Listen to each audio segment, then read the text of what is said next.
Hello everyone, എല്ലാവർക്കും പുതിയൊരു വീഡിയോയിലേക്ക് സ്വാഗതം. ഇന്ന് നമ്മൾ നോക്കാൻ പോകുന്ന TSMC അവരുടെ പുതിയ ചിപ്സെറ്റായ സ്നാപ്ഡ്രാഗൺ 8 Gen 3 എന്ന പ്രോസസ്സർ ലോഞ്ച് ചെയ്തിട്ടുണ്ട്.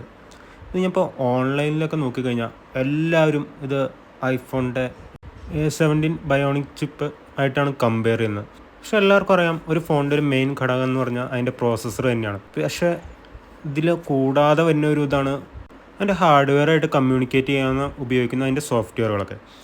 സെക്യൂരിറ്റി സോഫ്റ്റ്വെയർ ആണെങ്കിലും ഓപ്പറേറ്റിംഗ് സിസ്റ്റം ആണെങ്കിലും എന്തായാലും അപ്പോൾ അതിൻ്റെ സോഫ്റ്റ്വെയർ കറക്റ്റായിട്ട് അത് വർക്ക് ചെയ്തില്ലെങ്കിൽ നമ്മുടെ പ്രോസസ്സർ എത്ര നല്ലതാണെന്ന് പറഞ്ഞാലും നമ്മുടെ റാം സൈസ് എന്തോരം ഉണ്ടെന്ന് പറഞ്ഞിട്ടും വലിയ കാര്യമൊന്നുമില്ല എന്നുള്ളതാണ് ഇത്.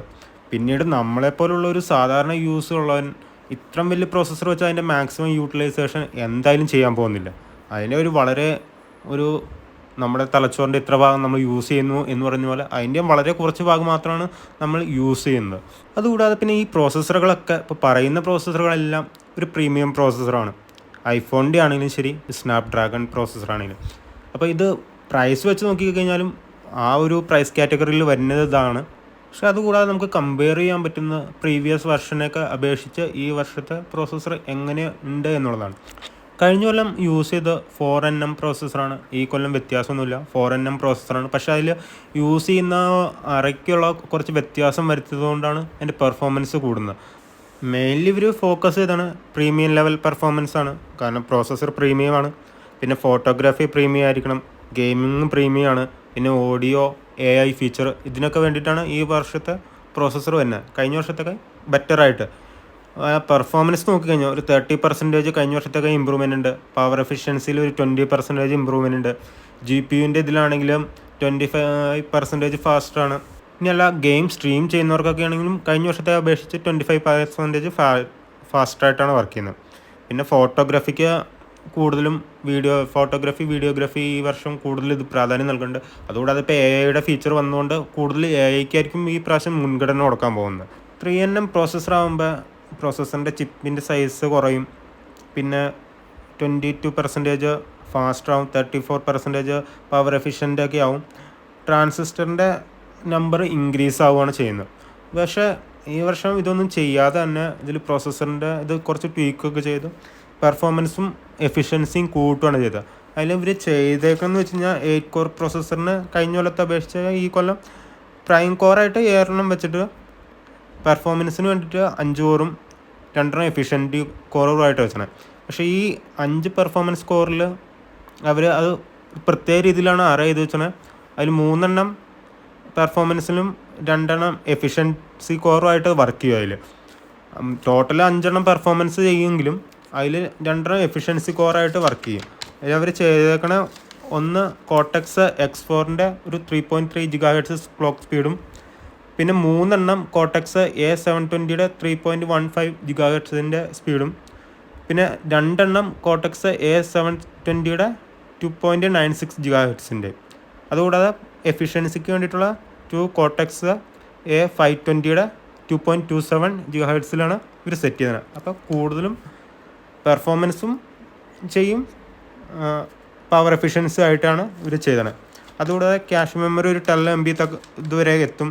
പിന്നെ 8K വീഡിയോ റെക്കോർഡിങ്, 4K ഡിസ്പ്ലേയിൽ ഇത് ചെയ്യാം, അങ്ങനെ എല്ലാ പരിപാടിയും ഉണ്ട്. 5G നെറ്റ്വർക്ക് സപ്പോർട്ട് ചെയ്യും. ഇപ്പോൾ ഓൾറെഡി ഉള്ളതുകൊണ്ടാണ് 5G നെറ്റ്വർക്ക് എന്തായാലും ഇതുണ്ടാവും. വൈഫൈക്ക് 7 വരെ സപ്പോർട്ടിങ് ഉണ്ട്, ബ്ലൂടൂത്ത് 5.4 വരെ ഉണ്ട് സപ്പോർട്ടിങ്. ഗ്രാഫിക്സ് കാർഡ് നോക്കിക്കഴിഞ്ഞാൽ അഡ്രീനോ 750യുടെ ഗ്രാഫിക്സ് കാർഡാണ് ഇതിൽ വരുന്നത്. അൺഡിറ്റു സ്കോഡൊക്കെ നോക്കിക്കഴിഞ്ഞ് കഴിഞ്ഞാൽ പല ഫോണിലും പല രീതിയിലായിരിക്കും. അത് കഴിഞ്ഞ പോലെ ഒരു 14 ലക്ഷം വരെയൊക്കെയാണ് കിട്ടിക്കൊണ്ടിരുന്നത്. ഈ വർഷം എന്തായാലും അതിൻ്റെ മുകളിലേക്ക് എന്തായാലും പോകുന്നത്. ഒരു 17 ലക്ഷത്തിൻ്റെയൊക്കെ അടുത്തൊക്കെയാണ് അൺഡിറ്റു സ്കോർ ഓൾറെഡി ഇതൊക്കെ ചെയ്ത് കിട്ടിയാണ്. പിന്നെ ഇത്ര വലിയ പ്രീമിയം പ്രോസസ്സറൊക്കെ ആകുമ്പോൾ നമ്മളതിൻ്റെ എത്ര യൂസ് ചെയ്യുന്നു എന്നുള്ളതാണ്. കാരണം മാക്സിമം ഇത്രയൊന്നും നമ്മൾ യൂസ് ചെയ്യാൻ പോകുന്നൊന്നുമില്ല. പിന്നെ ഇത് കിട്ടിക്കഴിഞ്ഞാൽ പല കമ്പനികളും പല രീതിയിലായിരിക്കും ഇത് കോൺഫിഗർ ചെയ്യണത്. ഇതിപ്പോൾ റോഗൊക്കെ പോലുള്ള ഇതൊക്കെയാണ് അവർ ഗെയിമിങ്ങിന് വേണ്ടിയിട്ടായിരിക്കും കൂടുതൽ ഫോക്കസ് ചെയ്യുന്നത്. അല്ലാതെ പ്രീമിയം ലെവൽ നോർമലി യൂസ് ചെയ്യുന്നവർക്കൊക്കെ ചിലപ്പോൾ ക്യാമറ ഫീച്ചേഴ്സിന് വേണ്ടിയിട്ടായിരിക്കും. അപ്പോൾ പലരും പല രീതിയിൽ അതായിരിക്കും ടീക്ക് ചെയ്ത് വെച്ചാണ്. അപ്പോൾ നമുക്കത് കിട്ടുമ്പോൾ അത് അറിയാൻ പറ്റുള്ളൂ ഓരോ ഫോണിൽ ഏത് രീതിയിലാണ് ഇത് ചെയ്യുന്നത്.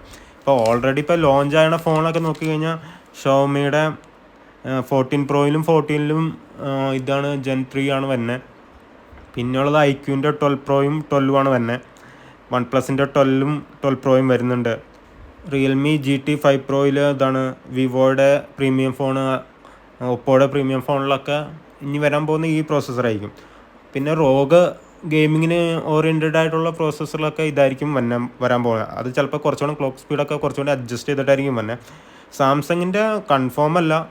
സാംസങ്ങിൻ്റെ S24 വരാൻ സാധ്യത ഉണ്ടെന്ന് പറയുന്നുണ്ട്. പക്ഷേ അവരുടെ സ്വന്തം ചിപ്സെറ്റായ എക്സിനോസ് യൂസ് ചെയ്യുന്നതും കൂടി പറയുന്നുണ്ട്. അപ്പോൾ അതിൻ്റെ ഒരു കൺഫേം അല്ല, റൂമർ കേൾക്കുന്നുണ്ട്. പിന്നെ ഏതൊരു പ്രോസസ്സറും വന്നു കഴിഞ്ഞാൽ അതിൽ ഫോണിൽ എങ്ങനെയാണ് ചെയ്തിരിക്കുന്നത് എന്നറിഞ്ഞിട്ടാണ് നമുക്കത് ഇത് ചെയ്യാൻ പറ്റുള്ളൂ. നിങ്ങൾക്കറിയാം, ഇപ്പോൾ ഓൾറെഡി ഐഫോണിൻ്റെ ഒരു പ്രോസസ്സർ വന്നിട്ട് അത് ഭയങ്കരമായിട്ട് ഹെവി ആയിട്ട് ചൂടാവുന്നു എന്നുള്ളൊരു ഇഷ്യൂ വന്നിട്ടുണ്ടായിരുന്നു ലേറ്റസ്റ്റ് ഫോണിൽ. പക്ഷേ അവരൊരു സോഫ്റ്റ്വെയർ അപ്ഡേറ്റിലൂടെ അത് ഭയങ്കരമായിട്ട് അത് കുറച്ചു ഭയങ്കര കൺട്രോളിങ് ആക്കി. അപ്പോൾ നിങ്ങൾക്കറിയാൻ പറ്റും ഏതൊരു പ്രോസസ്സറും മറ്റേതിനെ ബീറ്റ് ചെയ്യും അങ്ങനെയൊന്നും ഉണ്ടാവില്ല. ഓരോരുത്തരും അതിൻ്റെ സോഫ്റ്റ്വെയർ എങ്ങനെ ചെയ്യുന്നു, ഹാർഡ്വെയർ എങ്ങനെ കോൺഫിഗർ ചെയ്യുന്നു എന്നനുസരിച്ചിട്ടിരിക്കും ഇതിൻ്റെ കമ്മ്യൂണിക്കേഷൻ ചാനലൊക്കെ എങ്ങനെയാണ്, ഇതനുസരിച്ചിരിക്കും ഇതിൻ്റെ പെർഫോമൻസ് കൂടുകയും കുറയുകയും ചെയ്യുന്നത്. എന്നിട്ട് ഒരു പ്രീമിയം പ്രോസസ്സറിനുള്ളൊരു ഇത് ഫാസ്റ്റ് അല്ലാതെ ഉണ്ടാവും. പക്ഷേ നമ്മളത് എത്രമാത്രം യൂസ് ചെയ്യുന്നു, നമ്മുടെ സോഫ്റ്റ്വെയർ അപ്ഡേറ്റ് എങ്ങനെ തരുന്നു, അതൊക്കെ ഡിപ്പെൻഡ് ചെയ്തിട്ടായിരിക്കും ഈ പ്രോസസ്സർ നമ്മൾ പെർഫോം ചെയ്യുന്നത്. അപ്പോൾ ഈ വീഡിയോ ഇൻഫോർമേറ്റീവായി എന്ന് കരുതുന്നു. അപ്പോൾ അടുത്തൊരു വീഡിയോ ആയി കാണുന്നവരായും ടേക്ക് കെയർ, ബൈ.